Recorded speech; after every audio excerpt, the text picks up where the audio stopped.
chant about being late.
sunny.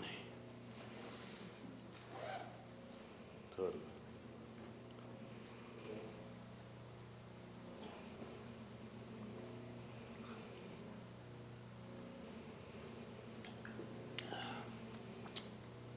Doesn't taste like the sunny. What you put in here?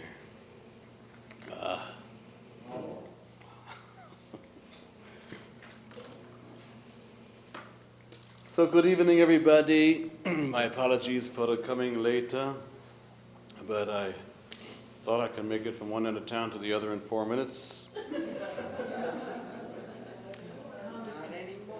Not anymore. This town is getting really congested. And then as I was on my way, I remembered that I didn't tuck my shirt into my pants. And worse than that, I remembered I had to pick somebody up that I promised. So I spit to them, and they were not there.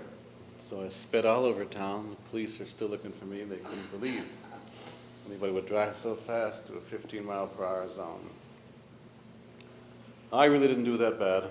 But that's not what I'm here to talk to you about tonight, is it? I'm here to talk to you about what some of you have seen the topic. What's the topic?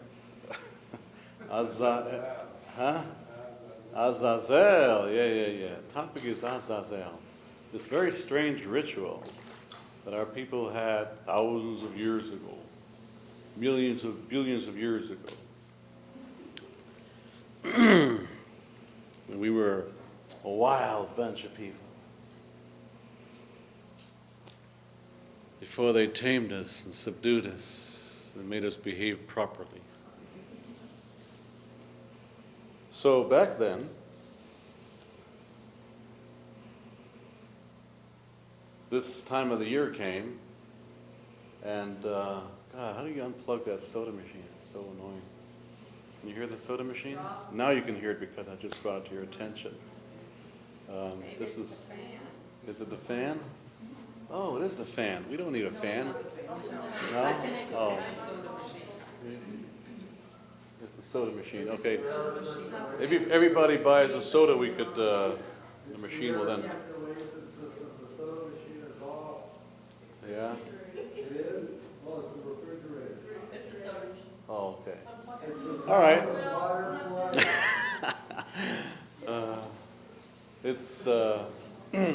It's something beyond our control that we must deal with in the best way we know how. It's okay. You can come back now. I think the soda machine ate her up. It's like as she walked by. So we had this tradition around this time of the year, coming close to the holiday of Yom Kippur, that dreaded holiday when we sit there and read prayer books all day and don't eat nothing, unless you can sneak something in when nobody's watching, which is possible in Missoula since there are a lot of trees here and stuff, and God can't see you. So we have this great holiday coming up, Yom Kippur. Yom Kippur. What did they do in Yom Kippur in the ancient times? Yom Kippur is translated as Day of Atonement. A day of atonement, day of forgiveness. I forgive you. You forgive me? Good. Let's have a new year. And then we have the literal etymological meaning of the word Kippur. Kippur does not mean literally only forgiving, atoning, whatever that means. It means digging up. Lichafor means to dig up. Because as many of you know, this is the harvest season in our tradition. And what do you do in the harvest?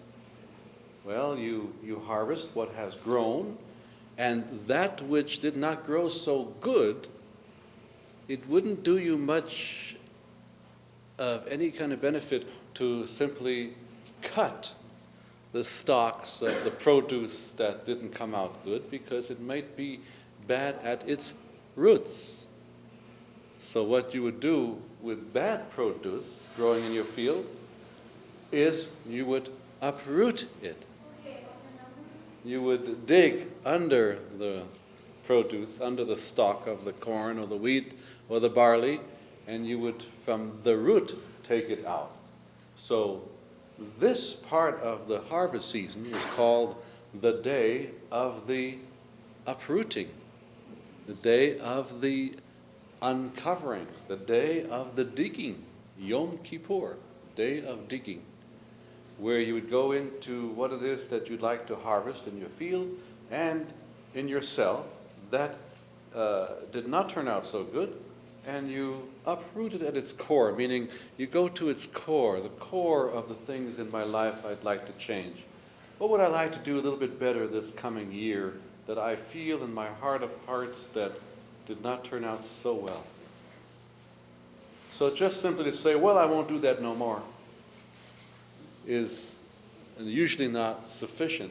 Usually you really need to go and dig up the core. Now, why do I behave this way? Is it a healthy behavior? All right, I'll leave it alone then. Maybe it'll grow better. Is it coming from a not so healthy place that could be a little hurtful? So I would go to that place and dig out the root of the thing. Same thing has to do with forgiveness. We can't always say, I forgive you, and mean it. Lots of times, the hurt that someone has caused us is beyond our human capacity to simply let go of.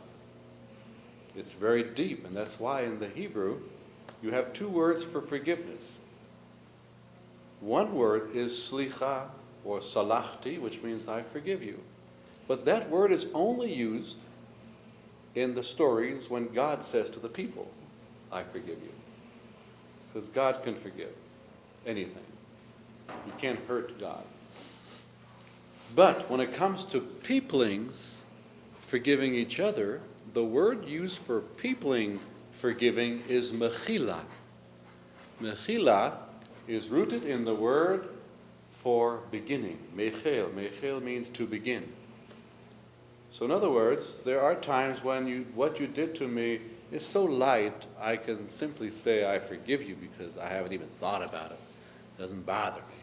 And there are times when I cannot say that, but I can maybe find it in myself to say I can begin the process of forgiving, of letting go.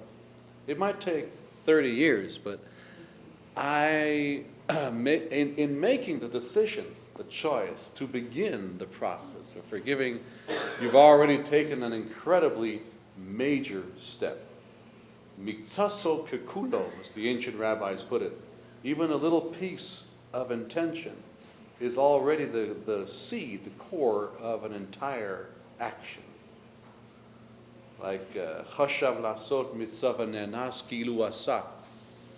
One who intended to do something really good and circumstances prevented them. Suddenly they were, kidnapped by a UFO. So in the eyes of the Creator, it is considered as if you've actually done it. Because not just you sat there on your duff and you intended, but you actually went out to do it, but it just didn't happen. So mechila, the word for forgiveness in the Hebrew vernacular for people, saying to each other, Ani mochel lecha, I forgive you, that word means I begin to forgive you. Because the expectation is not that we are like angels, capable all the time of totally letting go of the hurt that has happened between us and somebody else. So Yom Kippur is a day of digging. Day of digging. So Rosh Hashanah, for example, is the beginning of the harvest season. What do we do Rosh Hashanah? Introspection. We examine, we look at things. It's a day of judgment, we say. What that means, going back to the early times, it means you stand there as the person who grew this stuff in your field, because we were field people, we were agricultural people, and you would make the judgment of the good and the bad and the ugly on your field. And then during the Aseret Yemei Teshuvah, the 10 days between Rosh Hashanah and Yom Kippur, which includes Rosh Hashanah, during that week, that space between Rosh Hashanah and Yom Kippur, you would be doing the harvesting, you're beginning to do the gleaning of the field, the good from the bad. And then on Yom Kippur, you'd be left with the stuff that you have to dig at the roots of. And then comes Sukkot, which follows Yom Kippur about 3 days later, 3.5 days later, which is all about celebrating the harvest. You know, you build your hut and you hang up all kinds of gourds and watermelons and pumpkins and every kind of thing, squash, and you have feasting and praying for rain for the next season with the palm branch and the willows and the myrtle and the etrog, the citrus fruit that we use. We pray to the four winds and to the sky and to the earth, and that there be a blessing of rain and good sustenance from the earth in springtime, Passover time, when the first crop of the barley comes out of the earth. So there's a whole cycle of relationship with the land and with the sky and with the wind. With breath or air, spirit, which is wind, with earth, which is the element of earth, and with sky, which is the element of fire and water. So you have the four elements, right? Because sky in Hebrew is shamayim, which is really two words, esh, fire, and mayim, water, shamayim. Why did we call the sky fire, water place? Because it is. What's the matter with you? All right? A few days ago, the sky was on fire. The sun, right? And the last few days, we have water from the sky. So in any ancient language, people create the language based on their experience. Our experience of the sky was fire, sun, and water, rain. We called it fire water, shamayim. So we celebrate all of these pieces of the four elements, fire, water, the four winds, sky, earth. Now, something very strange happened on Yom Kippur in the old days, in the ancient times. And what happened was, it's just a primate thing I'm doing here. What happened was, you can't escape it. We're monkeys. I read it in a book recently. I didn't know that. I thought it came from rabbis. Turns out it came from monkeys. Same thing, I guess, some people. So on Yom Kippur, the day of digging up the roots of that which we want to change and transform in our lives to be better people, on that day, there was some very strange ceremonies that went on at the center of our homeland in the ancient times. People would gather from all over the countryside, all over the world, and come to this place. All the tribes would get together. Big powwow. What would happen would be several things. First, there would be the high Kohen, the high priest, descendant of Aaron, who was elected by the 70 elders of Israel, who in turn represented the 12 tribes. Sounds like the Iroquois.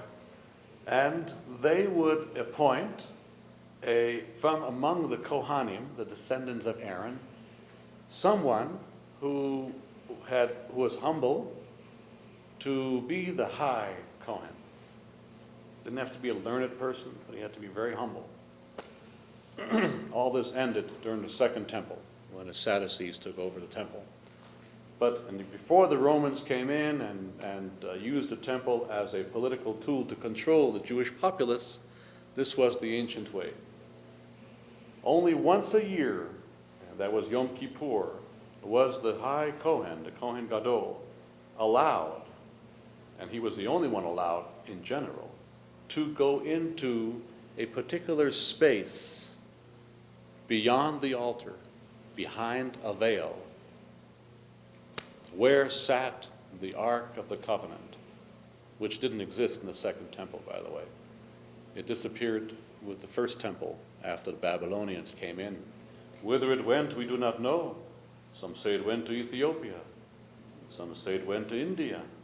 Some say it didn't go nowhere. But it was buried in many of the catacombs that they're archaeologically digging and excavating this very moment. And some say a great fire came from the heavens and took it up. And in the time to come, if you be very well behaved, the ark shall return. Sometimes in a film, sometimes in real life. And some say the Ark of the Covenant now sits in a warehouse in Washington, D.C. We do not know where it went. The fact is, it was such a sacred place that no one can go in there at all, except once a year, Yom Kippur. And only one person, the High Kohen.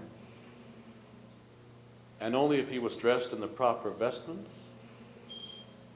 And he went in there in great humility, and they tied a rope around him to pull his body out in case he went in there with the wrong intention. That's how powerful this space was. And he had bells, so that as long as they heard the bells, they knew he was okay, because they couldn't see him. And as the bell stopped ringing, they would give him a tug, and he would give a tug back to tell him that he would tell the people, the Levites who were tugging at him, that he was okay.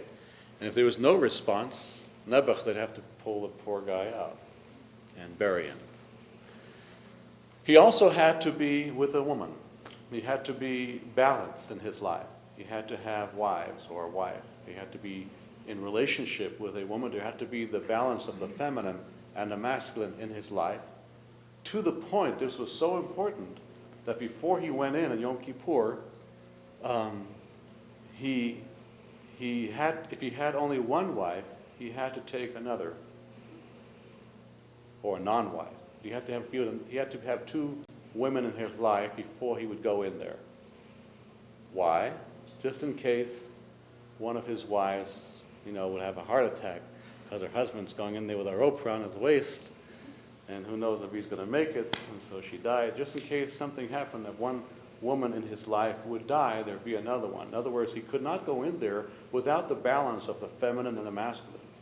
Just like the etrog, that citron fruit that we use during the harvest ceremonies, is a special fruit that when you pluck it from the tree, it maintains its feminine and masculine parts. If one of those parts are missing, it's disqualified for the ritual. That's why if you go to Brooklyn or some other place where they're ultra-Orthodox Jewish people, you'll see them like checking, before they buy these things that are sent in from Israel, they're checking and looking up at them, making sure the female part is there and that the male part is there. Otherwise, it is disqualified for the ritual, totally qualifying for jam. So this was the first ritual that it did. The high priest would go in, and he would go into the Holy of Holies, and he would meditate on the 12 stones that were etched into his breastplate of this vestment he wore. Each stone represented a different tribe and had a different color, a different birthstone. In meditating on these birthstones, on these tribal colors, he would begin to channel the pronunciation of the unpronounceable name of God, the Yud He Vav He, which only the Jehovah's Witnesses know how to pronounce, and the Jews don't. We don't have a pronunciation for it. Every year, every moment, every year was a different pronunciation, a different quality of the divine that would come into the world. And so the Kohen would get that, and he would say Anna, and then he would say the way the name came to him at that moment, and the people would fall outside. They would hear it, they would feel the resonance, and they would drop on the ground. Not because it was deliberate, but it was so powerful, they would just drop to the ground. He would then pray for the forgiveness on behalf of his family and himself. Then he would pray for forgiveness on behalf of his tribe, his clan. Then he would pray for the forgiveness on behalf of the people Israel, all the tribes. And then he would pray on behalf for the forgiveness of the entire world. In fact, Sukkot, the festival that follows Yom Kippur, in ancient times, our people would bring offerings. Every day of the 7 days of Sukkot, special offerings were brought on behalf of the nations of the world, that the prayers for rain and sustenance during the winter and good produce cropping up again in spring for the entire world. There were 70 known nations around that area, and so there were 10 offerings brought every day of the 7 days on behalf of the Umot HaOlam, the nations of the world. It was a very universal holiday. It's like we read in the prayer for Rosh Hashanah. We quoted from Isaiah, Ki beiti beit tefillah yikareh lechol ha'amim, that one day my house shall be called a house of prayer for all peoplings. Well, that was one part of the ritual.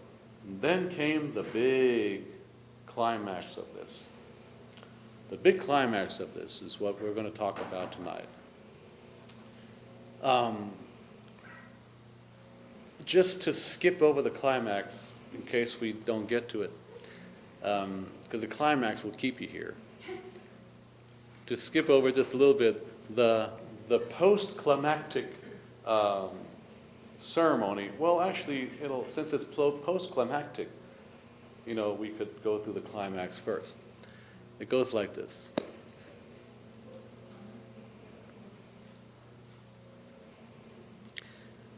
They would bring to the Kohen Gadol, after he had prayed, he would come to the altar, the Mizbeach HaPanimit, the inner altar. There was an outer altar, and there was an inner altar that was behind a curtain. And the curtain was made of goat hair. And the ancient teachers say, why goat hair? Because God so loves animals. And God said to the people, when you make the curtains, make it from the hair of the goats. I love goats. They're so cute. It's an actual teaching in the Talmud. So the goat hair curtain, behind that was the altar, the inner altar. This altar was only used on this day. They would bring to the Kohen Gadol 2 goats of equal stature, of equal health, and the 2 goats were then given a lottery ticket. A lottery was thrown, so to speak, to determine which goat goes to God and which goat goes to Azazel. I will explain the mystery behind Azazel. Don't worry, be patient. But this was what it was. One goat was to go into the wilderness to Azazel, and one goat was to be offered, its spirit offered to the Creator. And so a lottery was cast. And whatever it fell upon, that would be the goat chosen for this, goat chosen for that. They have a big thing on TV, and they have this beautiful person come out and stick the hand in there and pull out the number. Number 42, 4, 6, 8, 17, 34, 23, bingo. And so the high priest would then take the knife, the machelet, knife that was very, very sharp, and release the spirit of the goat that was chosen to be offered. And then as the spirit left the goat and the blood came out of the throat, is this getting too gory? That's good. Get into it, man. He would take from the blood and he would sprinkle the blood upon the altar to all 4 corners of the altar, 4 directions of the altar. He would then take the blood again in his hands and he would sprinkle it on the living goat. And he would then call whoever was assigned to take the goat. This person was called an Ish Midbari, meaning a man of the wilderness. This was a wild person, a Tarzanian person. Somebody from any of the tribes of Israel who was a person who knew the wilderness, who could survive in the wilderness. That person was then to take the goat into the wilderness, but first the Kohen Gadol would then lift his hands and say a prayer that I take now. The wrongs of the people, of the nation, of the collective, and I place it upon the goat. Thus you have the concept, as you're all familiar with, became later known as the scapegoat, right? The scapegoat. This is the origin of the scapegoat. The goat that takes everybody's troubles and then goes off with it.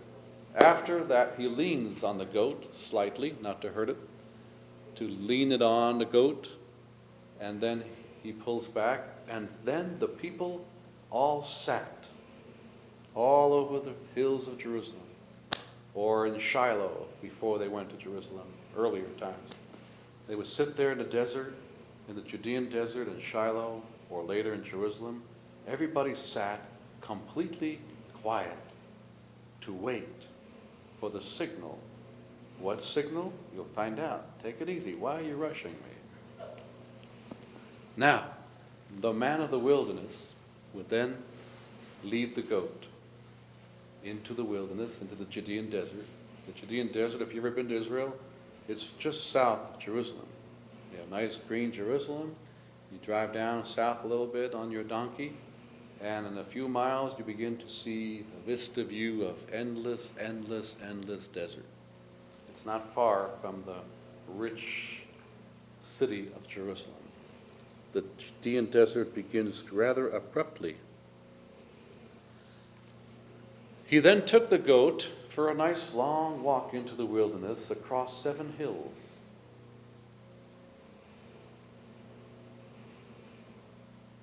To the canyon of Tamura. Wow. At each hill there was a station.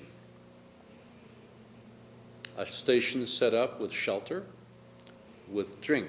This man was allowed to drink and eat a Yom Kippur. Lucky guy. Of course, everybody else was cheating too, but, this guy could do it openly on television.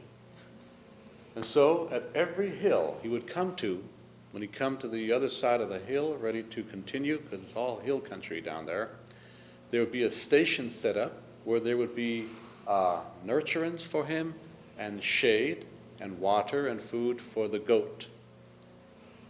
He would then rest with the goat. Then we get up from his rest, and he would continue. And this was the entire day of Yom Kippur. People did not go to synagogue to pray all day because, number one, they didn't have prayer books.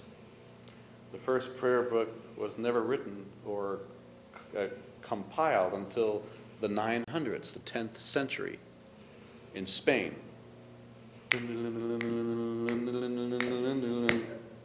Amen. Right?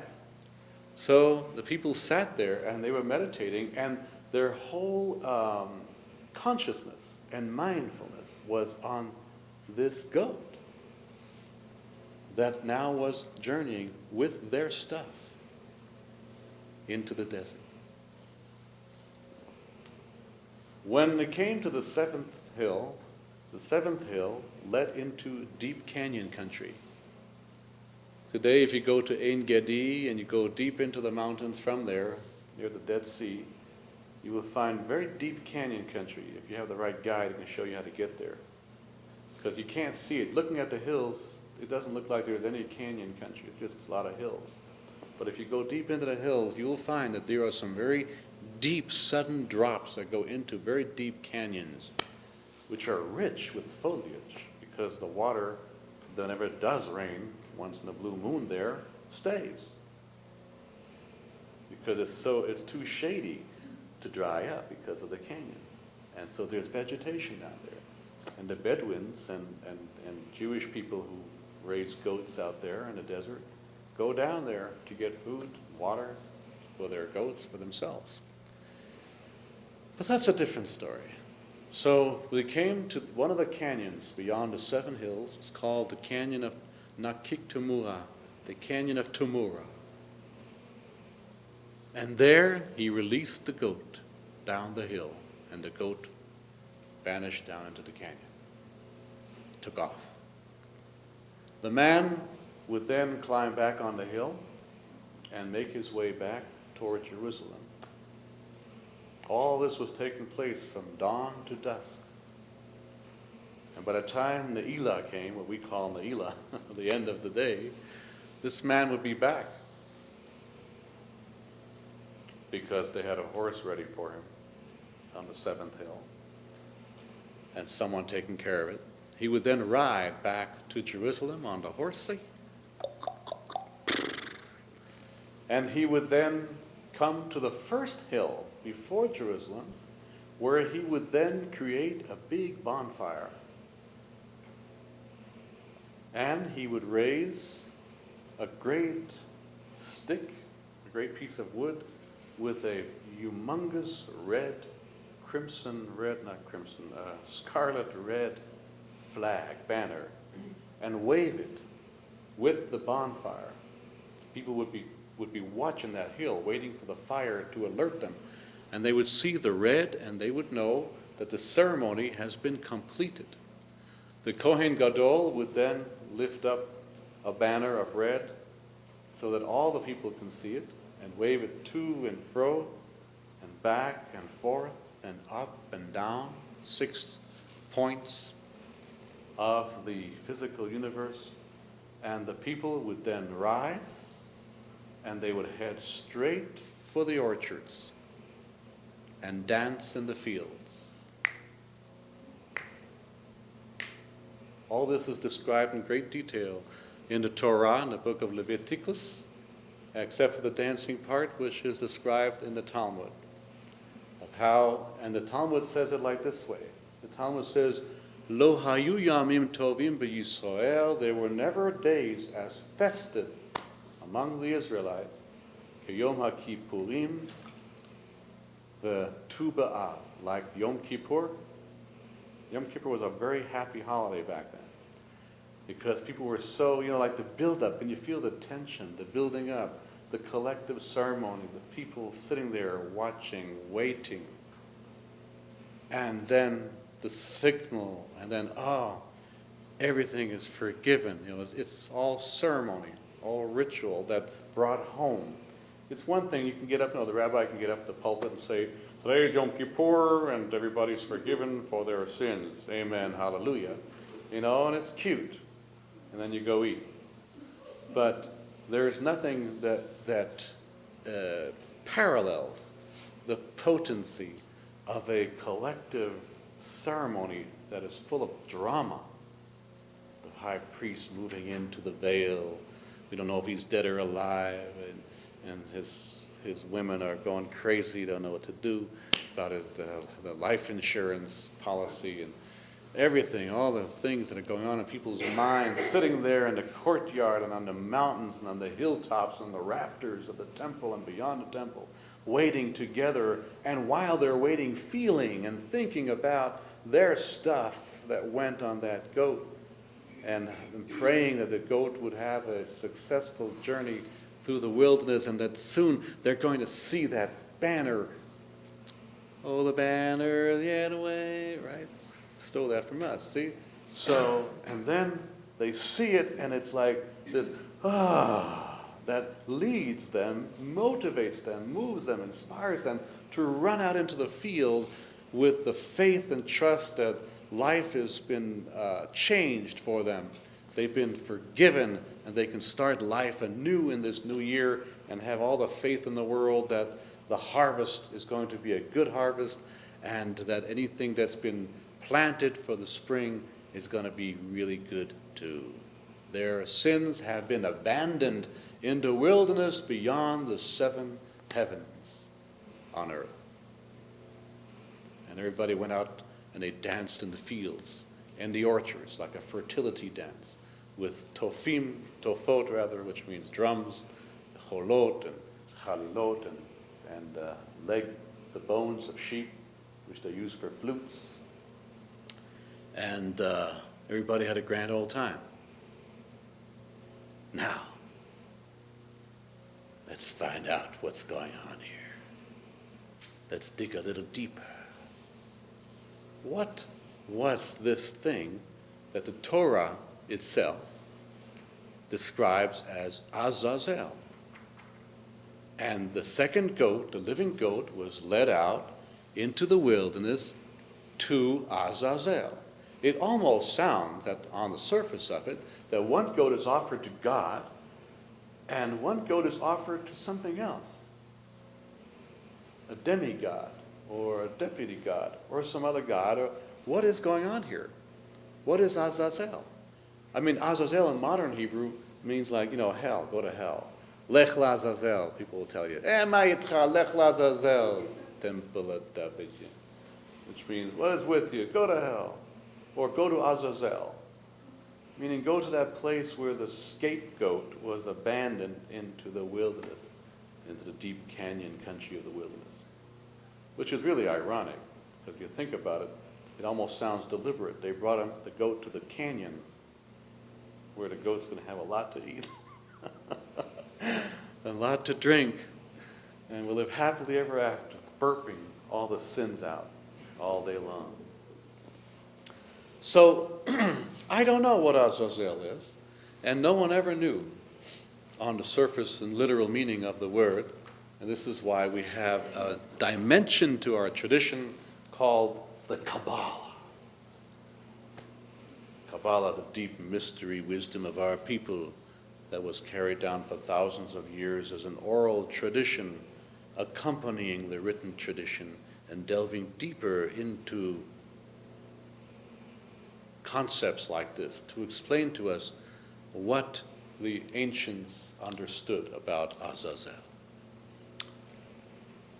Well, it's kind of wild, and it goes like this. Azazel, the Zohar tells us, and the teachings of Nehunya ben Hakona, which is earlier than the Zohar, tell us, these old mystical schools tell us, Azazel is the name of an angel, of a spirit, a great spirit, who lives in the deep canyons of Temurah in the Judean desert. Where exactly is this canyon? Nobody knows except shadow. I mean, nobody knows. Sorry, I got lost there. Nobody knows except this strange person called the man of the wilderness who was appointed to take the goat there. That's why not just anybody could go there. It had to be someone who knew. And there was only one clan that knew. For example, the Talmud tells us, the Talmud is a collection of hundreds of years of oral tradition, stories, teachings, laws, and interpretations of the Torah that was finally written down in the 5th century, but spanning 700 years earlier. The Talmud tells us that the incense offering that we brought in the ancient times, we offered incense a lot in our offerings, in our sacrifices, not just animals. Incense, flour, meal, cornmeal, flour meal, all kinds of meal offerings. And there was a fire offering, and there was an incense offering. In fact, the incense was so important that all the offerings had to be accompanied by incense. And that you couldn't offer the incense without chanting. Without chant, the incense had no power, because the incense comes from plant, and plants sing. You didn't know that, did you? Now, only one clan among the Israelites, all the way down through Jewish history, knew the secret of the incense, and only they were the ones who were assigned to prepare the mixture of the 11 herbs and plants and grasses and bark that were used for the sacred incense. The name of the clan was Avtinus, the clan of Avtinus. Their women, for example, the Talmud says, were forbidden by the clan to go out in public with any kind of perfume. So they had to smell bad, or they couldn't wear any perfume. Why? Because the clan's wisdom of the incense was so secretive that they were afraid that people would smell the scent, the aroma of the women of the clan of Avtinus, and they would maybe get a sense of, I think I know what they're using. Chanel 5, whatever it might have been. See? So, the clan of Avtinus was a clan among the Kohanim who had exclusive rights to the mystery of the incense. Later, in the time of the Second Temple, the rabbis tried to get the mystery from them because, things were dying out. They didn't want the mystery to get lost. And the clan of Avtinus refused to divulge the secret. Just like there was a secretive method of preparing the incense that was the exclusive domain of one particular clan, likewise was there a clan who held the secret to how to get to the special canyon where the angel Azazel dwelled. And that's why this person was called Ish Midbari, the man of the desert. It was like a specific title. It wasn't just someone who knew how to walk through the desert. It was a specific man from a specific clan, or a specific woman from a specific clan. It didn't matter. It had to be someone from that particular clan because only they knew, and that's why they had to go seven hills. Nobody could follow them. Made sure no one was following them. No one was able to follow where that goat went. And it went to Azazel. Now, who is Azazel? So, the mysticism of our people continues and tells us like this. Have you heard the old legend of the fallen angels? Well, Azazel is one of them. So the Zohar tells us at the end of its commentary in the book of Genesis that there were two angels, Uzzah, El, and Azazel.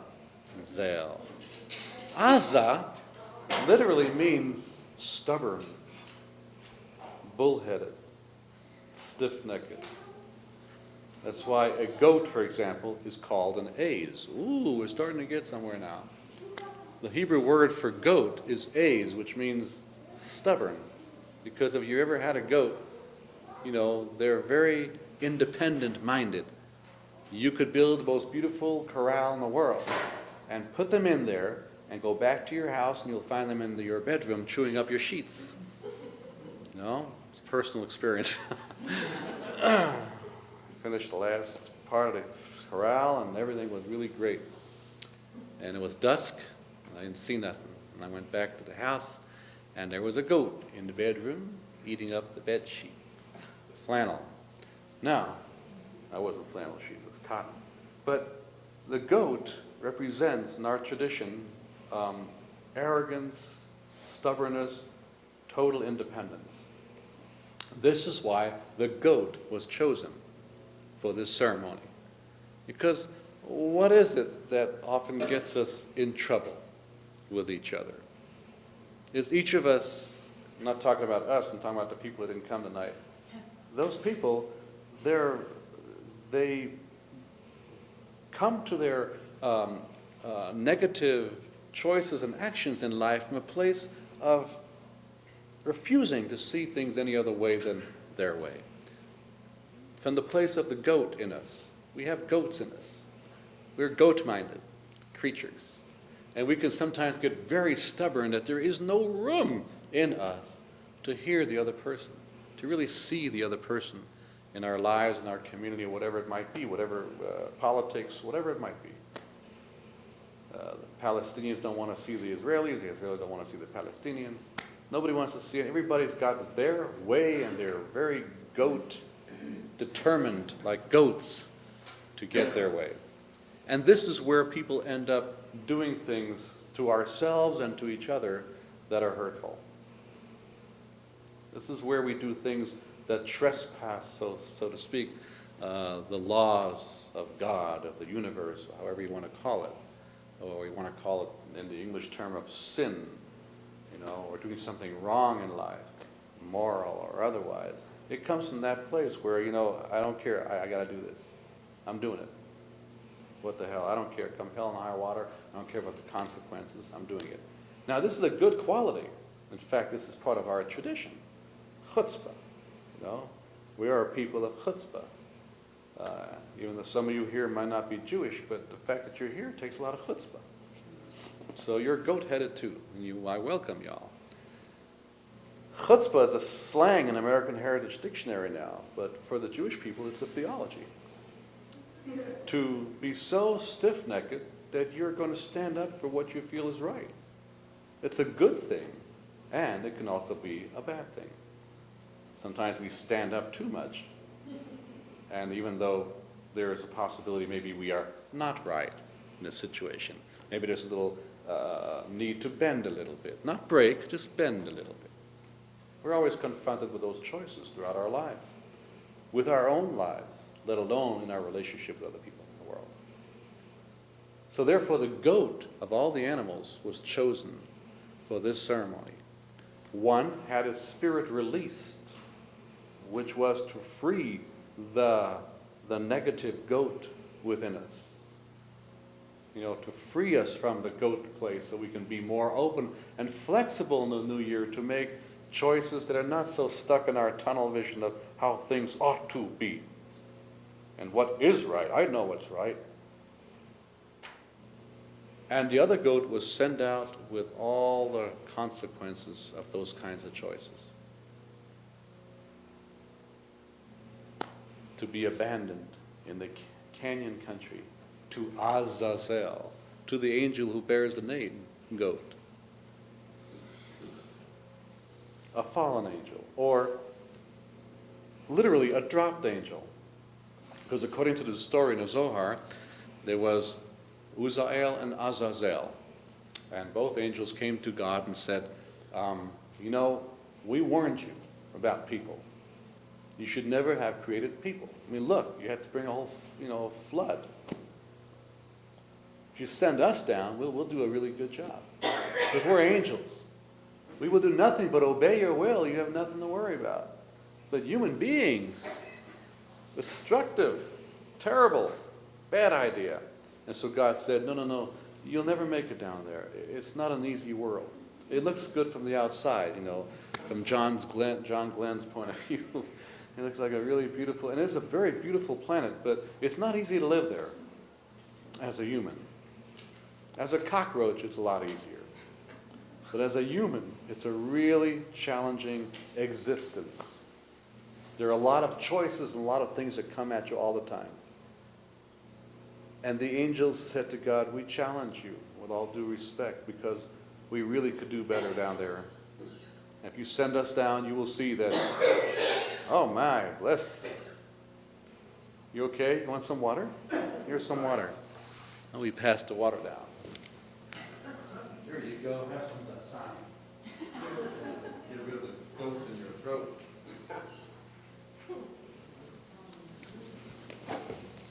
So the goat was sent to Azazel, to the goat angels.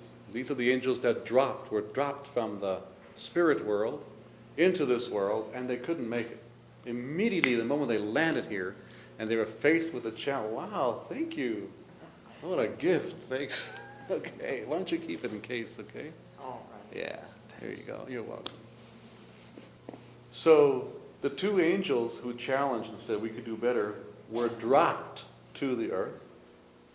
And that's what the word Nephilim means, dropped, not just fall. They weren't like fallen from grace, so to speak. They were dropped. Ah, shit. Ah. And once they got here, they were confronted with all those challenges that we mortals have to deal with all the time.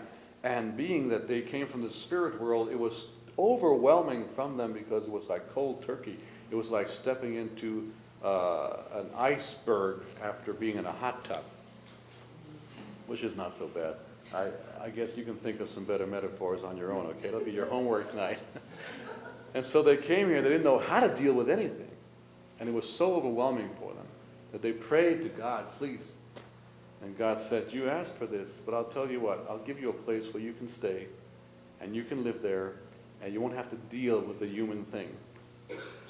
And only as long as you stay there, it's like house arrest. As long as you stay there, you'll be okay. But if you leave that area and go back into the human place, this is what you asked for. And so to this day, the Zohar says, they live in the canyons of Tamura, deep in the Judean desert, and only the people of the clan of the Ishmidbari know how to get there. On my next Israel trip, I plan to take people to that place and show them. We'll find some place, get somebody dressed up like an angel with clipped wings. Make a lot of money. Okay, now, so now we're getting closer. Ooh, the clues are coming together with this great mythology. This great teaching, this great story is coming together. Do you see how it's coming together? Let me help you out. Okay. The stubbornness which causes us, when we use it wrongly, to do wrong things in the world, is traveling through the desert, into the wasteland, as they call it, or into the place where Eretz lo zeroah, nothing is growing. There it is abandoned, let go of, in the canyon where lives the fallen ones, the dropped ones, the ones who goat-mindedly in the heavens said, we could do better.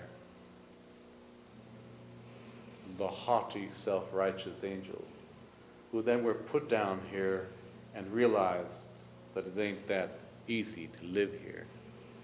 So the stubbornness is brought, is sent to the ones who dropped, who thought they could do better, who were humbled and brought down, where the stubbornness is then brought, offered, so to speak, to the experience of humbling. So that what happens here, the Zohar points out, is not just an abandonment of a goat into the wilderness.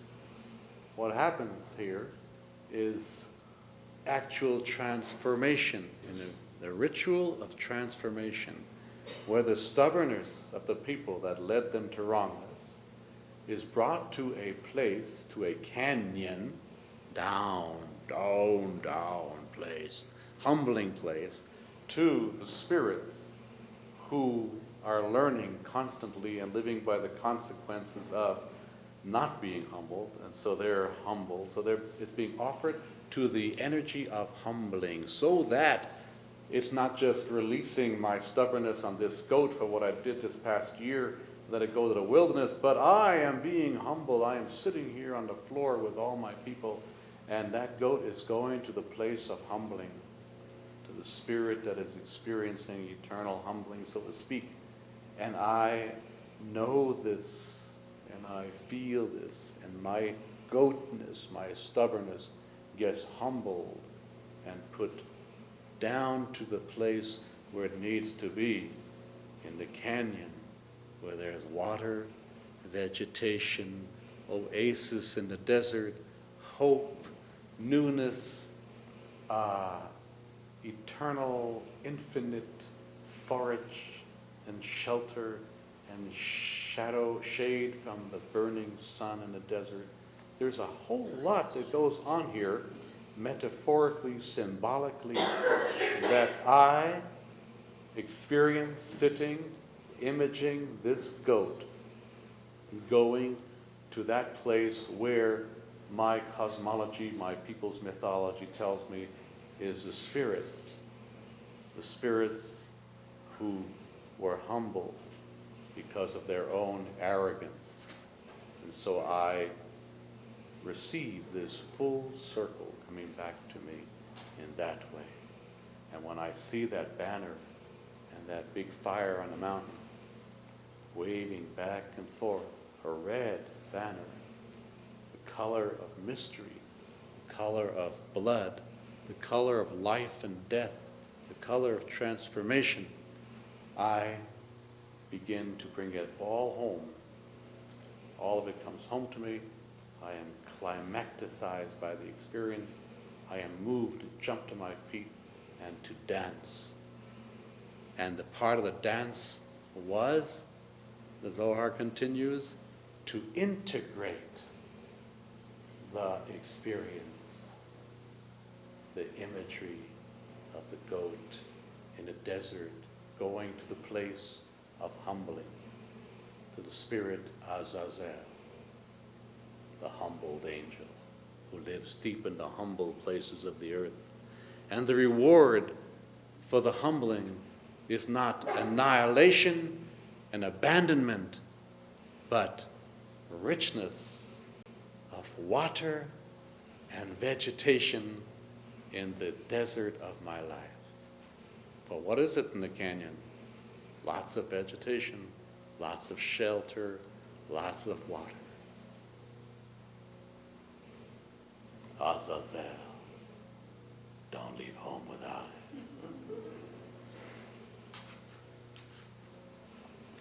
So that's basically, fundamentally, in a nutshell, the teaching behind the ritual of sending the goat to Azazel. Deeper behind the story is so much beautiful teaching for each our own lives during this time. Because we have to understand the meaning of humility. Humility does not mean a physician sitting on a bus and somebody has a heart attack and the physician just continues to read his magazine because he doesn't want to brag and he's a doctor. There are all kinds of humility in the world. That's the wrong kind of humility. We learn true humility, the Talmud says, from the difference between Saul and David, King Saul and King David. Saul was the first appointed king of the Jewish tribes. Some 2,900 years ago. When the prophet Samuel was told to appoint him, he came to the tribe of Benjamin, which was a tribe of Saul, and saw Saul and channeled the vision that was the man, and said, "You are to be appointed the king of the tribes." And Saul said, "Me, I am nothing. I am humble. I am nothing. I am lowly. I'm a worm. I'm a nothing." So, who said a worm is nothing? So he was appointed. He was hiding behind the barrels, it said. He didn't want to be king. Yet, it's so ironic that later on in the story of Saul, when he fails as king and David is anointed a new king, he spends half of my scriptures, my people's story, chasing David to kill him because he was a threat to his throne. The man who didn't want any part of the kingdom now suddenly was ready to kill anybody in his way who posed so much as a little threat to his kingdom. To the point where he even wipes out an entire village of Kohanim, of Jewish priests, the village of Nob. His men didn't want to do it. They abandoned him, so he hired mercenaries from another nation. There were other nations living in Israel all the time to do the job. Why did he wipe them out? Because they refused to tell him where David was hiding. This is the madness of King Saul. But Saul was such a humble man. Well, there are different kinds of humility. There's a humility that's a false humility. And that's a dangerous humility. And there's a humility that's really truth, such as the humility of David. Now, what was the humility of David? Let's see. Samuel is told to anoint a new king. Saul was failing in his job. So Shmuel was told by the Creator to go to the clan of Yishai, Jesse James, the house of Yishai. He goes to the house of Yishai. He says, "Hey, Jess, you got some boys here. We got to make king." And Jess brings out his boys, magna cum laude, and this guy has a degree, and this one has a DD, an MD, an AD, and DD, and CD, and CIA. Everybody has degrees. And Samuel could not find anything. He can't find the inspiration. Neither of them. They're all fit. No, not this one, not that one, not this one, not that one. So finally Samuel says, "Don't you have any other boys?" And Yishai says, "Well, yeah, I got one more, but it couldn't be him. He's just some schmuck out there in the field herding sheep all day long, singing songs." He has no degree, he has nothing. He's just a loser. Bring him out here. They brought David out, and immediately Shmuel got it that this was the man. Now, so here we see in this part of the story that David was so humble that nobody, even his own family, knew how good he was at what he does. Okay, good. Now wait, here comes the second part of the story. Then you have the story of Goliath, right? The giant comes out and says, "Fee, fi, fo, foo, I challenge any Jew." And he says, "I challenge you to bring anybody out here. I can beat up 100 of you at a time." Right? This was during the war between the Israelites and the Philistines. Goliath was a Philistine. And so he's a big, giant Philistine warrior. Nobody wants to go near the guy. Look, bless you. Who comes along to volunteer? David.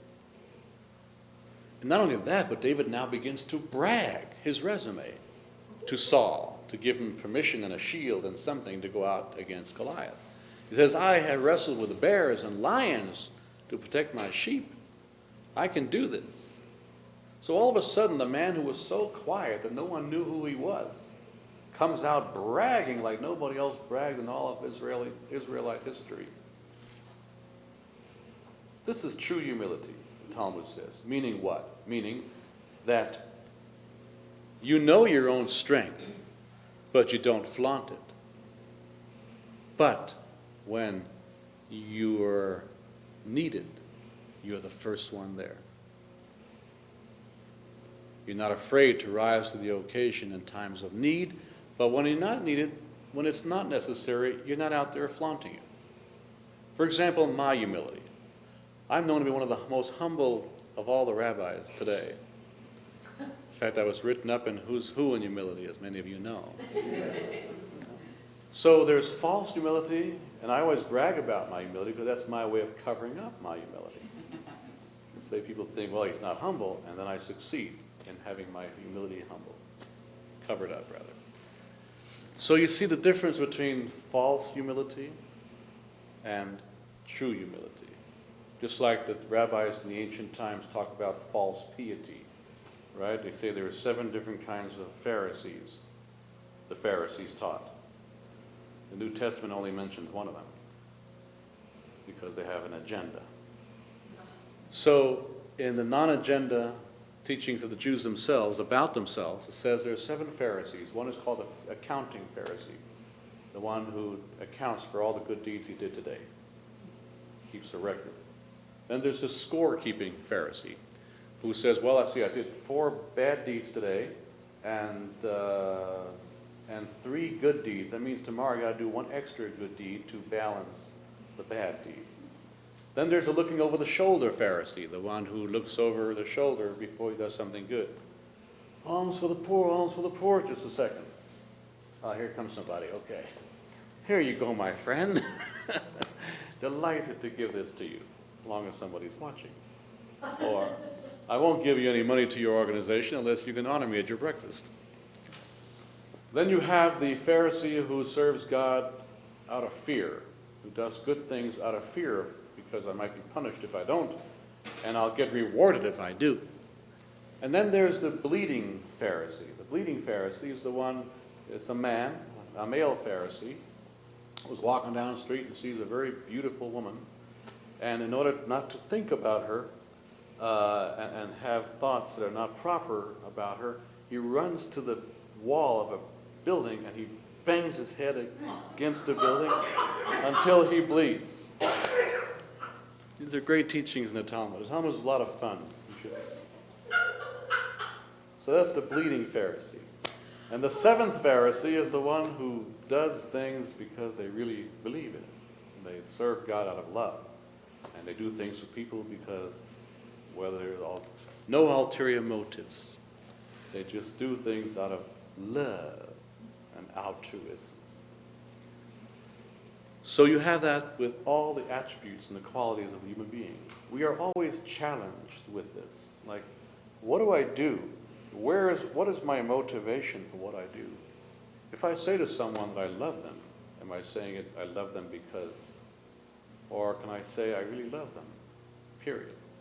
If I do something for someone, can I go and dig up the motivation and find altruism, or will I always find, or sometimes find, an ulterior motive behind what I do?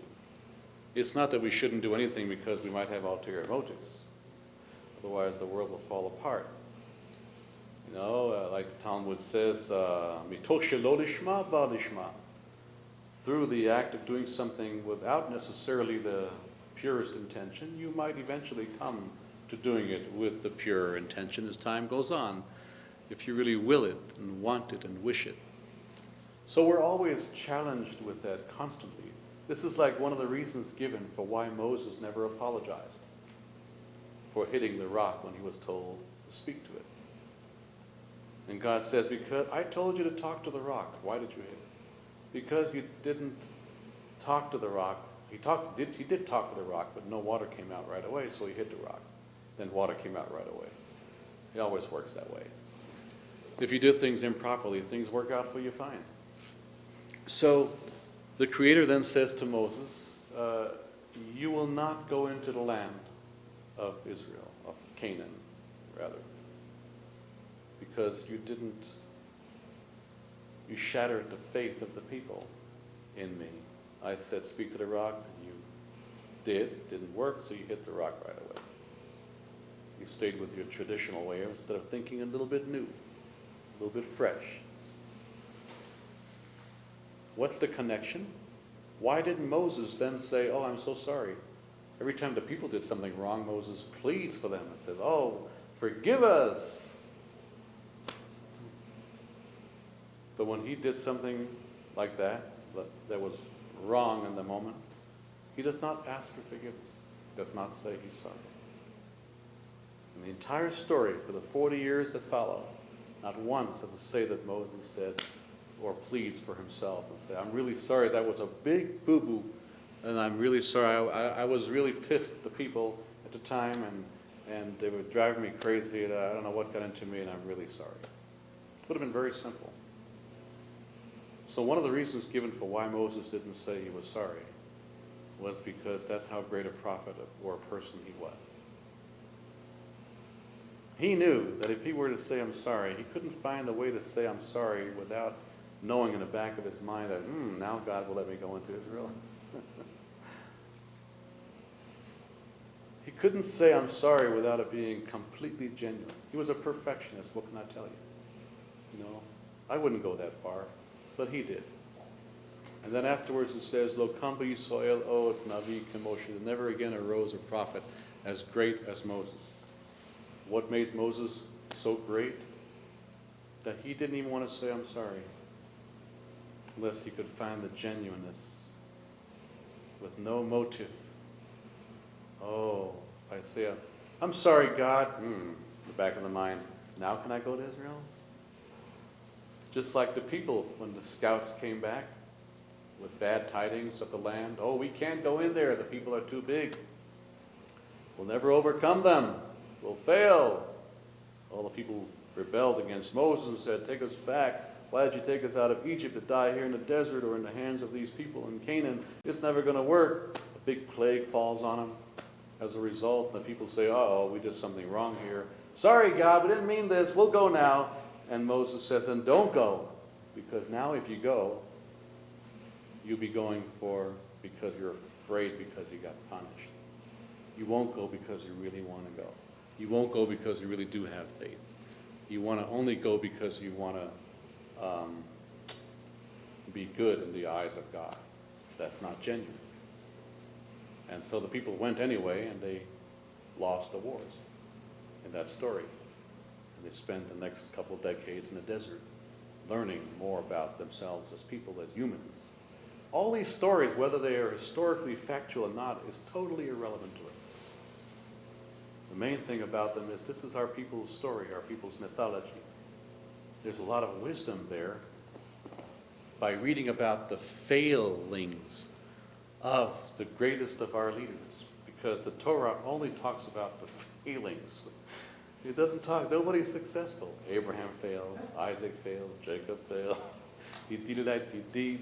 Moses fails, Aaron fails, Miriam fails, everybody fails. They're all failures. Our ancestors are described as complete failures.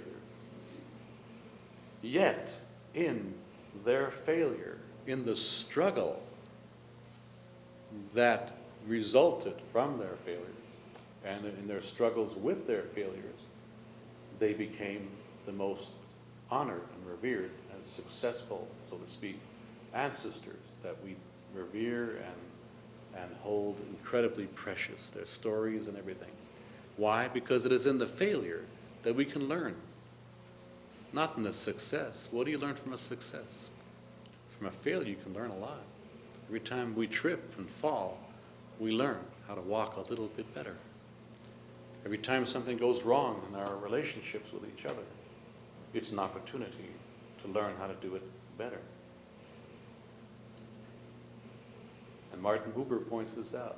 He says, how ironic the story of failure of a people and their leaders has become such a worldwide body of literature that's been so inspirational to so many. The story of failure. Where else would you read about failure? In all the annals of the ancient Egyptians, there's not one failure. They never lost a war or nothing. Although historically we know they did.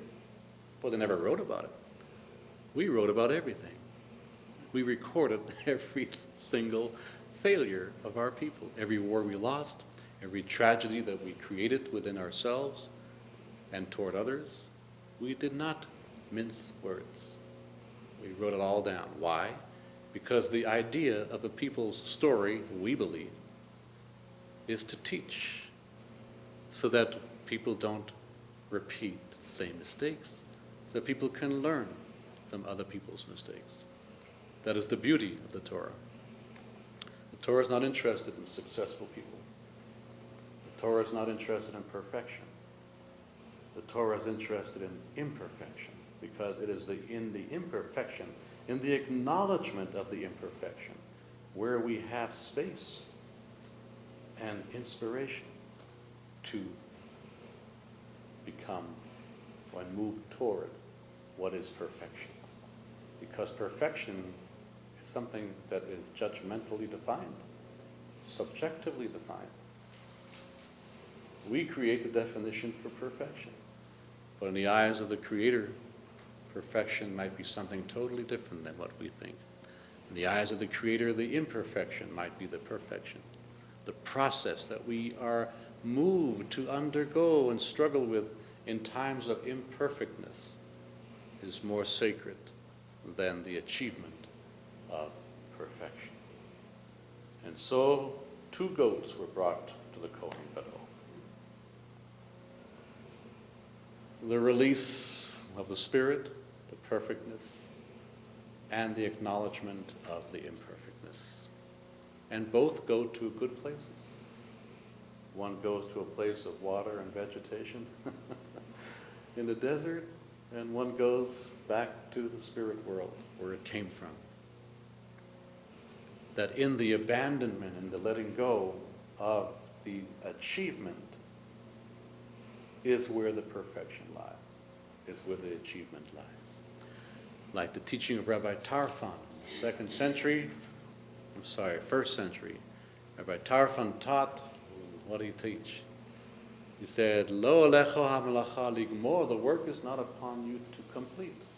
The work is what? It's not upon you to finish.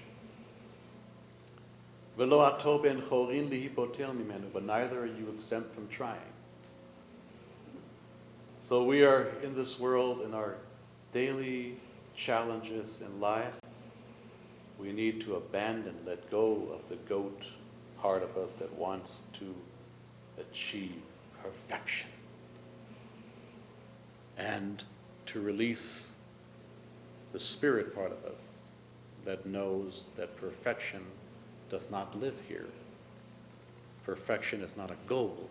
Perfection is a process. And just like forgiveness is a process.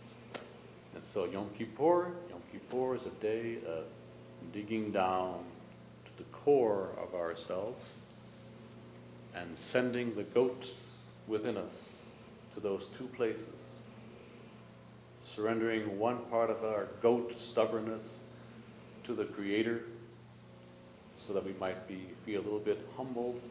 And in the process of humility, we create a space for other and a space for more of ourselves to come forward.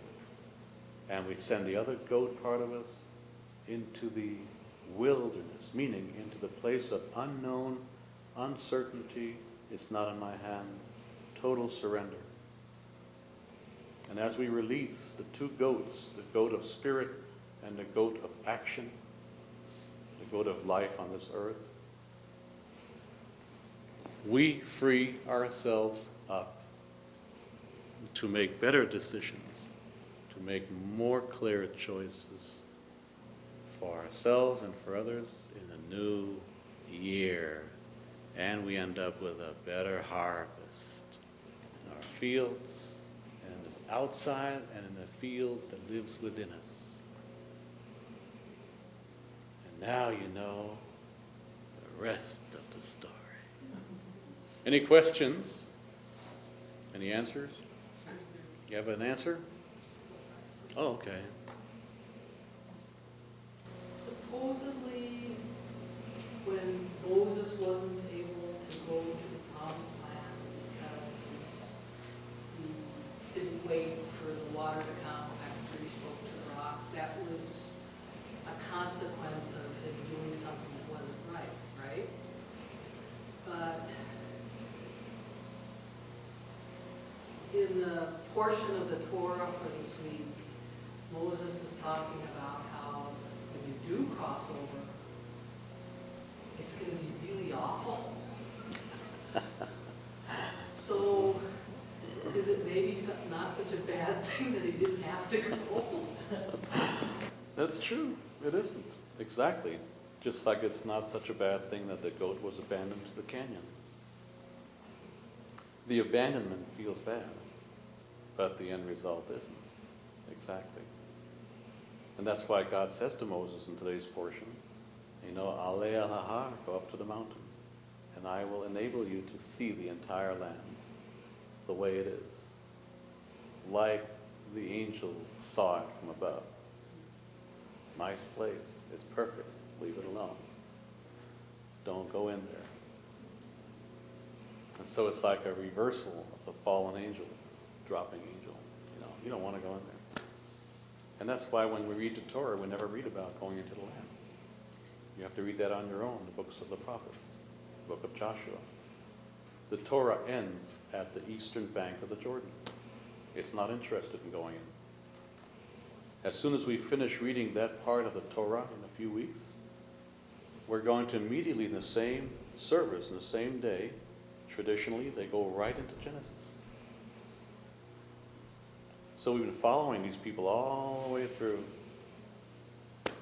following our ancestors in their entire long journey through the desert from the time of creation, Noah's Ark and Abraham and Isaac and Jacob and the people in Egypt, and they're moving toward to get back to their ancestral homeland, and they're standing there at the bank of the Jordan ready to cross over, and then Bereshit bara Elohim et hashamayim et haaretz, while beginning the heavens and the earth, we go right back to creation.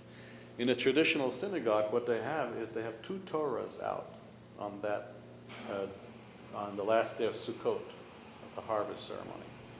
One is rolled all the way to the end, to the last chapter of Deuteronomy, last chapter of the 5 books of Moses, where they're standing at the Jordan, and Moses is giving his last words. And the other is rolled all the way to the other side of the Torah, where Genesis begins. And the moment they finish reading the end, and we're right there, ready to cross over, they go right into Genesis.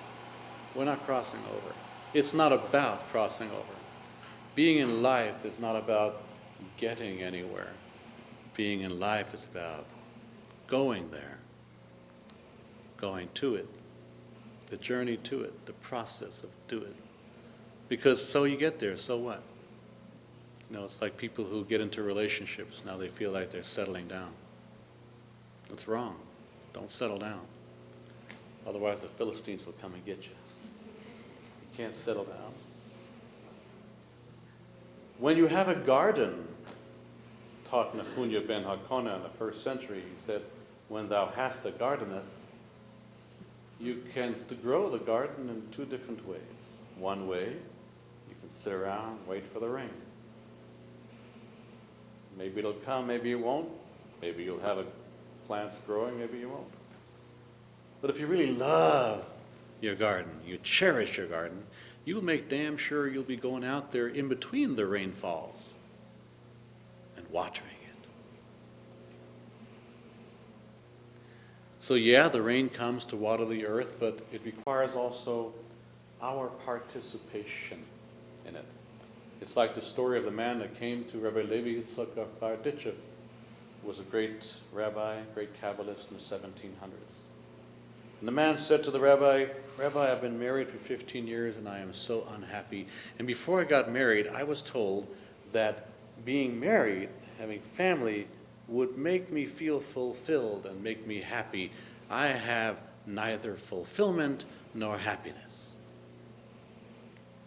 So the rabbi said, oh man, that's how they led you into it too, huh? I'm just kidding. So the rabbi said to him, you know, last week I was traveling through Liadi and the Russian circus came to town. And I saw a man walking along a tight rope that was suspended high above the ground and no netting. And I was watching this man in awe, holding my breath. And I said to myself, you know, this man probably makes a lot of money doing that. And I'm willing to bet that not for a single moment that he's on that wire does he think about it. Does he think about his paycheck? Because were he for a moment to think about the paycheck, the end result of his walk across the road, instead of thinking about the walk itself, it would be his final thought. And so the guy says, what's that got to do with me? Well, you rabbis always telling stories. I got a problem. I'm unhappy. Well, it has a lot to do with you, he said. 15 years you've been married and have a family, it's really sweet. But all you've been thinking about is, when am I going to be happy? When is this thing that I have undertaken going to pay me? When am I going to get my paycheck? This relationship with this family thing that they told me about. And in the meantime, you keep falling off the rope. You're not even on there. You're not even walking. You're bouncing around in a net. Or lying on the ground with your head split open. You're not really up there doing anything. You're not paying attention to the walk. So yeah, the people and these stories about Moses, about the people in the desert, are all about that. About paying attention to the journey. About the journey. That's all the Torah is concerned about. The story of the journey of Abraham from Ur to Canaan. The journey of Isaac to Mount Moriah to lay down on an altar. The journey of Ishmael into the desert to run out of water and face death. The journey of Jacob, having to leave home and go back to where his ancestors came from, back to Haran up north, back to Iraq. The journey of Joseph into Egypt after his brothers sell his ass. Can I say Joseph on TV? Is that okay? The journey of the brothers coming down to Egypt because of the famine, reuniting with Joseph. The journey of the Jewish people ending up in Egypt, in exile, as slaves. The journey from Egypt into the desert. The journey toward the promised land, the land of the ancestors. Journey, journey, journey, journey. From the very beginning, even before the story of the Jewish people, the Torah begins with Adam and Eve. They weren't Jewish. It has nothing to do with being Jewish, it has to do with being human. Adam and Eve, they journey from the Garden of Eden to the outside world. Everybody's journeying. Noah journeying along takes a cruise with a bunch of animals, right? And birds and beasts and flowers and trees. The Torah is a story about journeying, not about getting anywhere, but about journeying, right? Just like it with all these stories. Yaakov ish tam yoshevo halim. Jacob was a simple man dwelling in tents. Where does he end up? Wandering in the wilderness. Totally opposite of what he was. He was a man of truth and peace. He ends up being a man lying and cheating. He was a man of cleanliness and purity and devotion to God 24/7. And he ends up having to struggle with his demons, the long night of the soul. Moses ends up as a shepherd, gets a job as a corporate CEO of a sheep technology company, left behind his 60s visions of social activism and humanitarian activities to free the slaves and all that stuff. And there he is, raising sheep for a major company, wearing a tie. He cut his hair. Everybody has to go through different journeys of near-death experiences where a part of us dies so that a new part of us can come forward. We don't get anywhere. So we get great. So you read the book of Joshua, we got to this land of our ancestors. We kicked out the 7 nations that we were told to throw out. Everybody else that was living there, we were not allowed to make war with, just these 7 specifically named nations that didn't live right there, and therefore they didn't deserve to live there. And then we didn't live right there, and then we didn't deserve to live there, and they kicked us out. Everybody takes turn getting kicked out. Nobody ever really settles down in the stories. The moment we get to the promised land, we have nothing but pages and pages and chapters and years of conflict. Conflict with the Amalekites and the Philistines and the Phoenicians and the Edomites and the Moabites and the Ammonites. And to this day, there's no peace in that land. It's not about getting there. It's about going there. And so the more we learn from these stories about that, the more we can learn or remind ourselves to let go of the goat in us. To let go of the having to have it this particular way in my life. Yeah? You're talking about this story, and we all think we want to be a certain thing, a certain place, or have a family, or you want what you want, but then you end up somewhere else. It happens to us all the time, and that's where regret seems to happen so long. It's like, I regret that I made this choice because if I made this choice, maybe it would have been different. And what you're saying in terms of letting go of that stubbornness, you also have to let go of that. Regret is stubbornness.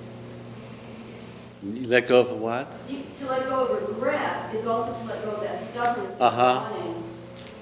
Very good point. You might have wanted, yeah, very good point. Very good point. If you keep regretting, right. You're not living, you're still in there. Journey, yeah. Kind of stuck. That is an excellent point. We do quite often. We live in such a way that we live in anxiety about tomorrow, regret over yesterday, and in the process, the moment eludes us. And so, it's not, we're not really living. We're just kind of being ping-ponged from yesterday to tomorrow to yesterday. Now, that's a very good point. You have to let go of the regrets all the time. We regret all the time. Regrets are nice if you did something wrong and stuff like that, but if you didn't get to your way, it didn't work out the way you had planned it, letting go of regret is important, is an important piece of that, of letting go of the expectation that we had created that led to the disappointment that then resulted. Quite often we set ourselves up for disappointment because we create illusions of how things ought to be, should be, could be, would be. And then we leave no room for failure. And then when the failure of that fruition of that dream happens, we are a mess. Good point. Thank you. Yes? wonder, you did this ritual that you talked with us about tonight, once a year, Yom Kippur, and how did we know that, one of these men from the wilderness, didn't just take the goat around back to his buddies, sitting out there with the barbecue, and what happens if, he didn't never show back up to light the fire?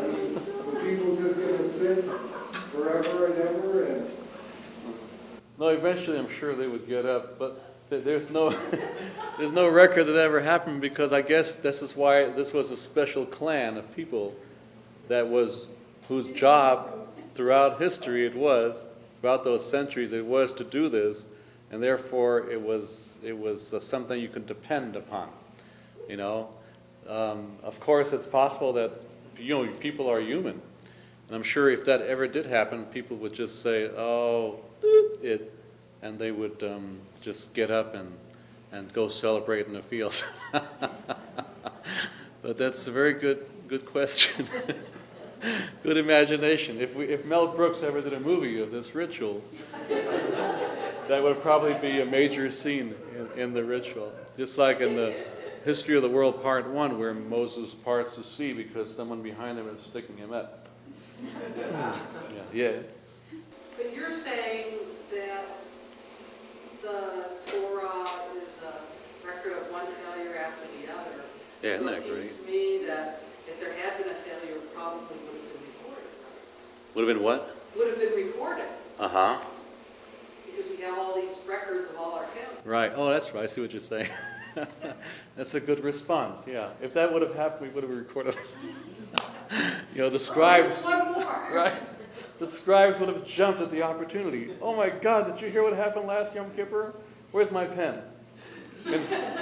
In fact, in the Talmud, it does record an oral tradition that after Solomon finished the temple, that people finished building the first temple in Jerusalem, Yerushalayim, it suddenly hit them that they had been working their butts off through Yom Kippur, the holiest day of the year, and they'd forgotten about Yom Kippur because they were so busy building the temple, they'd forgotten about Yom Kippur. And they were so depressed to go, oh my God, the holiest day of the year, most important day of the calendar, with all these important sacred rituals for the collective, for all the tribes, we just forgot about it one year. And they were really depressed about it. And then a heavenly voice, a bat kol, proclaimed, Smechi mitzeisem ram, whatever it said there. Rejoice, oh my people, because your anguish over having missed Yom Kippur is more precious to me than having celebrated Yom Kippur. The fact that it suddenly hit you like that. It was true, like really, oh my goodness. That by itself is more dear to God than anything else. So yeah, there was times we forgot about things. There are even discussions in the Talmud about what happens if I'm walking in the wilderness and I lose track of time. And I don't know when the Sabbath is, because I don't know when Saturday falls. Right? So the law is you count 7 days and celebrate the Sabbath, even though it turns out to be a Wednesday, you find out later. You do what you can with what you got. And also, that's the basic fundamental principle in Judaism. Which means whether you do it right or whether you do it wrong or whether you do a lot or whether you do a little is not important, as long as you did the best you could within the limitations of your circumstance. That's all we're asked to do. Yes? I want to know what the Zohar says about the connection between the goat who was sent down to Azazel and the angel who was bad, the naughty angel, and this goat carrying everybody else's naughtiness is Right. simplistic way of explaining sins, I guess. But how did they connect? Did they then reverse the evil, then reversed, and with these two, the strengths of all these sins, which are strong, and which people learn from, and the angel, who was supposedly still learning. Is there a little more? There's a lot more.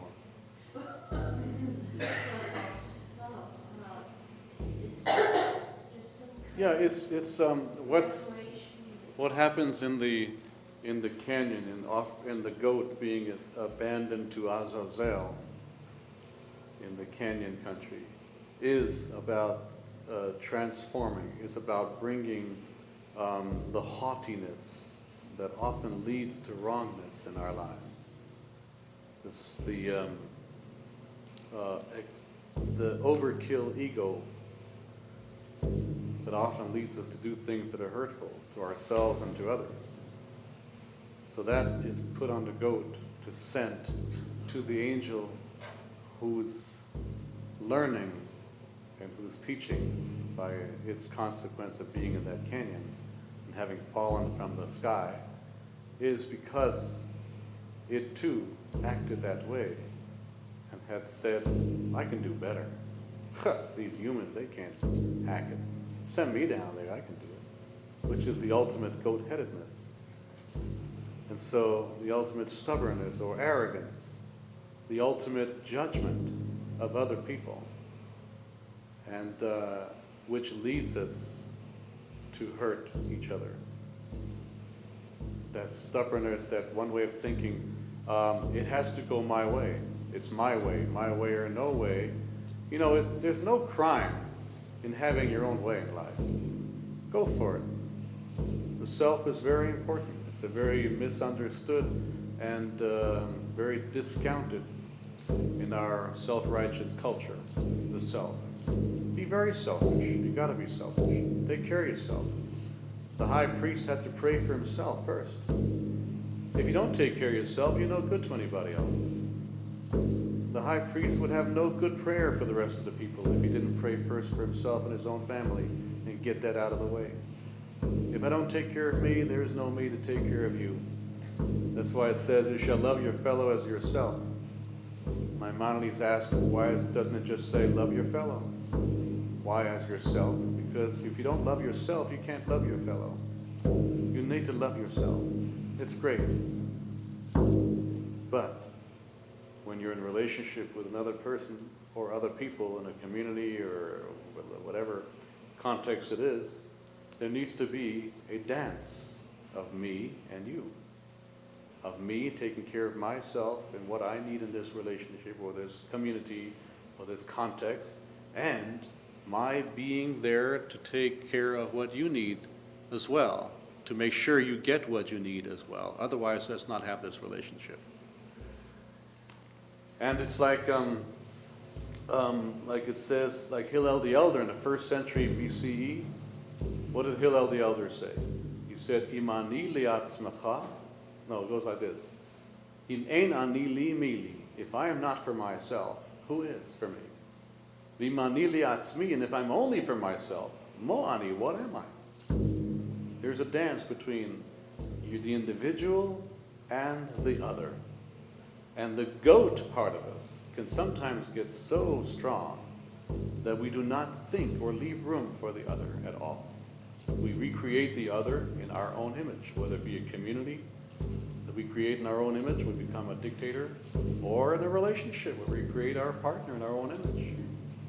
We do that quite often. So the goat being sent to Azazel is to teach and remind the people to step back from that kind of goat-headedness and rather be the goat that releases its spirit and its ego to make room for the infinite possibility of other. Yes?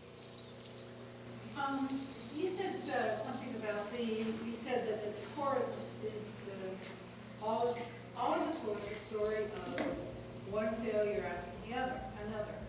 And I kind of looked at it a different way. I looked at it as the story whose individual endings weren't as predicted.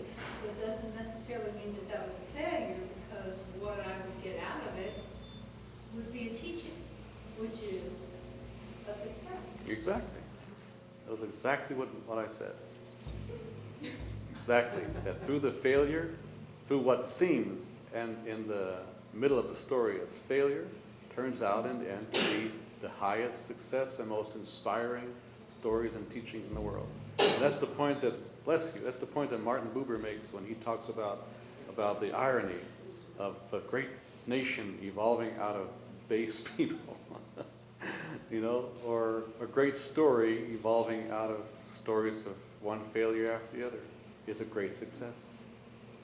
There are stories about, in people's traditions that are nothing but successes that leave very little inspiration.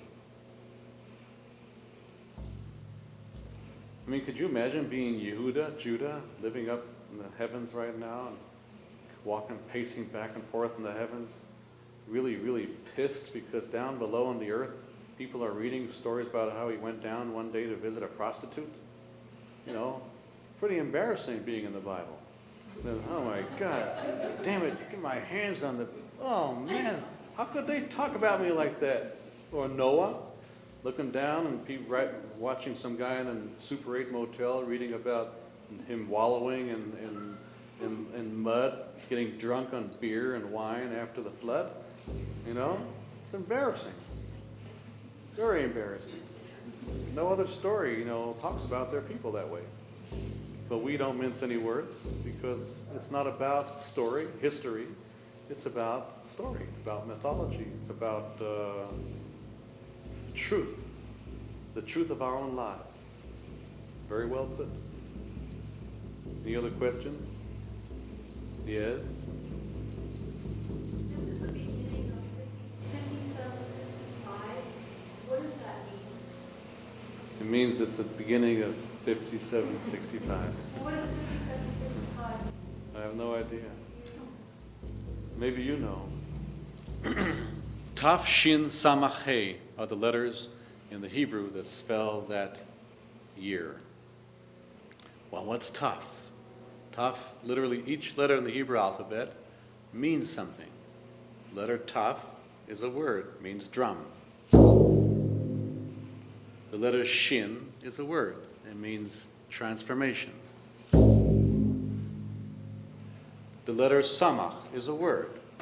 It means, and that's the number. That's for 60.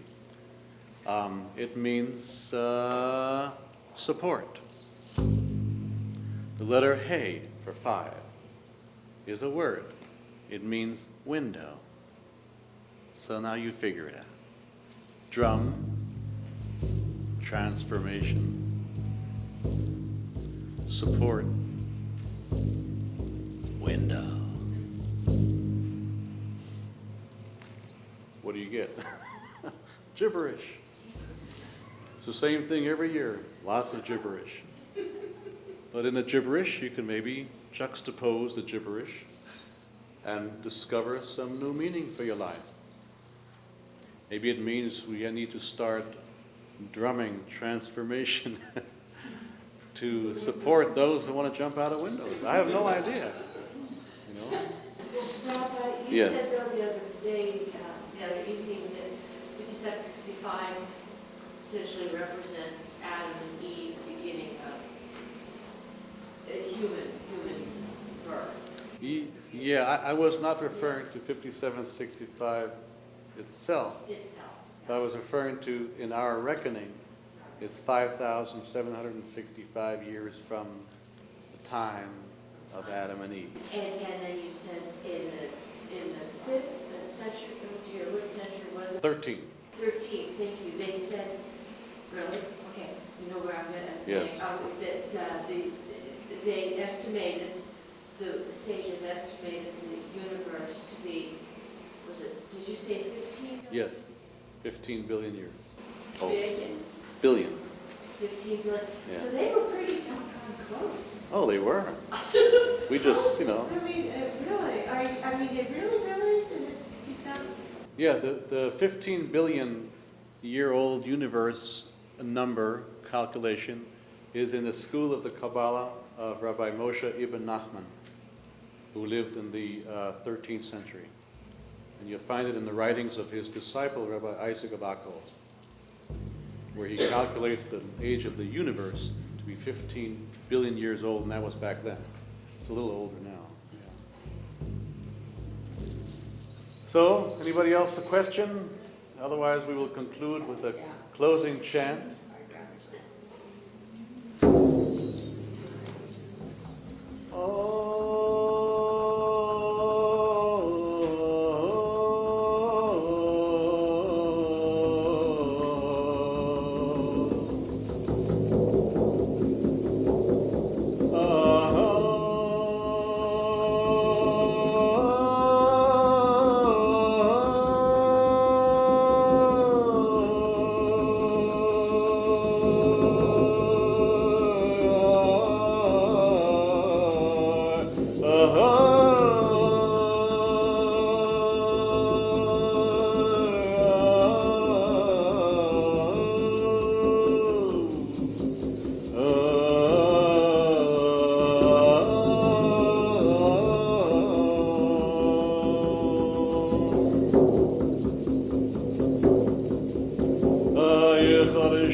Bless each other with a beautiful new year.